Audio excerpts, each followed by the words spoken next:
Pete Sampras was born in Potomac, Maryland in August 1971. He moved to Palos Verdes, California, in 1978. A childhood coach, Pete Fisher encouraged Sampras to change from a double-handed to single-handed backhand and told him to choose the direction of his serve whilst the ball was in the air after the toss.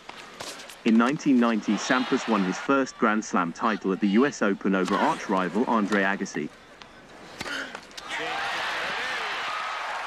But that loss just changed my heart. It just changed that I do hate to lose. Up until that point, I was content being ranked 6th in the world. I was content getting to the second week and getting to the quarters. And that loss just changed it all. And, you know, it's hard to say what might have happened if I would have won it or lost in the first week, but it happened the way it did. And I went on to want to be number one. I went on to wanting to, you know, win Wimbledon. In 1993, he won Wimbledon over Jim Courier and the US Open over Cedric Pioline. Well, Tim was one of these sort of lunch bucket pros. He didn't possess a ton of talent, but he sort of had this work ethic that I didn't really have before. You know, we practiced harder, we practiced with a purpose, didn't go through the motions. He just tried to have me impose my will against some of these guys and really try to chip in charge and be aggressive. And I think mentally I was a bit fragile and got down on myself and kind of mopey. And he just tried to kind of lift me up a little bit. And Tim as a person was an outgoing guy. I was a little more introverted. I think we mixed as people. And we get to be really, really good friends. And from the tennis standpoint, he got me to be the best player in the world. I got to be number one with him.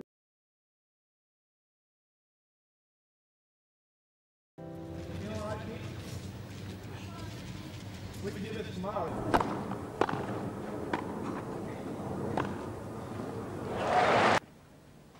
In 1995, Sampras won Wimbledon over Boris Becker and the US Open over Agassi. And he gets it. He's got a match point. In 1996, Sampras had failed to win the first 3 slams of the year and was match point down in the 5th set tie-break of his quarter-final against Alex Corretja. Sampras was sick on court during the tie-break. You can hardly get the serve over. Oh! Well, that's the most extraordinary second serve you will ever see in your life. Oh! After beating Corretja, Sampras won the final against Michael Chang. It is. Well, I think Paul knew that I had this talent, I had this game, and there were going to be a lot of things he was going to change in my strokes, but I think he helped me play a certain way. He helped a few technical things that he saw, and just a mentality, a will that he wanted me to play. He wanted me to come in and attack and chip in charge and do the things that guys don't like seeing. And you know, I was one of the worlds when we started working together, and so we maintained that for 5-6 years, and I won a lot of majors with Paul. 12 Grand Slam singles titles, that's been a record that has stood for so long. Pete Sampras equalled it at Wimbledon last year. Yeah. He's here to beat it. Would you be sad to see it go because it stood for so long? Well, obviously, you know, I'd be a little sad, but it's been a few years, and I know Pete's going to not only break it, but probably add a lot more to it. And I think he probably will do it here because the court is a little quicker, and he served and volleyed first and second serves because that's how quick it is. He'll be able to do that. And Wimbledon's about the only other place that he can do that, and he pulls off Wimbledon every year, you know. And if he doesn't do it here, French is tough, but he'll pull off Wimbledon again for sure. Well, here just a few days ago, you opened the newly named Rod Laver Arena with Pete, and you got a chance to hit with him. It was great to hit a few balls against him. He's a great champion. And that serve, did you feel that big serve? Well, he rocked. We threw up a couple of lobs, and he jumped up and hit a couple of overheads, and thank God they didn't come anywhere near me, because I wouldn't have been quick enough to get out of the way of them. Now here, you know the press, we're obsessed about this record, the 13 Grand Slams. I guess for you, all you want to do is take one match at a time and win the event. Did you not think about the record?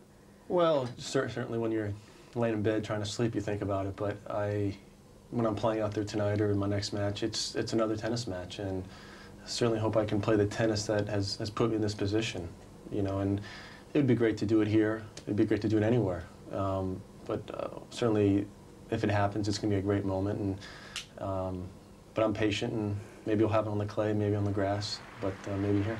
I have that confidence in myself that no one can beat me sometimes. Sampras won his 7th and last Wimbledon title in 2000 against Pat Rafter. Then his form declined, and heading into the 2002 US Open was seeded at a lowly 17. Sampras beat Agassi in the final and then retired aged 31. It's a US Open champion. That second week of that year, it rained a lot the first week. I played 5 matches in 7 days. Yeah. So physically, you know, I played that semifinal on Saturday to come back on Sunday to play Andre. And, you know, I've always enjoyed playing Andre in that situation. I mean, he was a little bit flat coming into the match. And I matched up pretty well with him. I played really well. Yeah. I was hit my back and return well. I was coming in. I was doing everything I needed to do to beat him. And it just clicked, you know, and I played a great match. And for 2 years of going through a very tough time in my career, you know, just getting married, people were on me about that.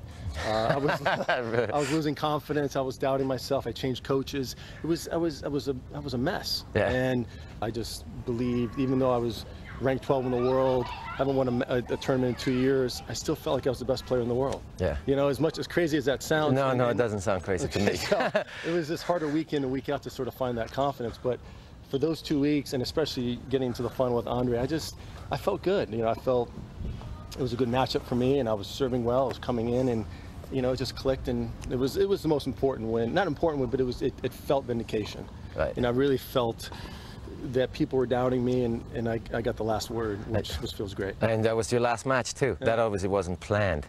No. But how did your thought process go, being the last match? Yeah, I took some time after it. I felt what was next for me, and I started pulling out of events. I pulled out of the Australian Open. I pulled out of the French.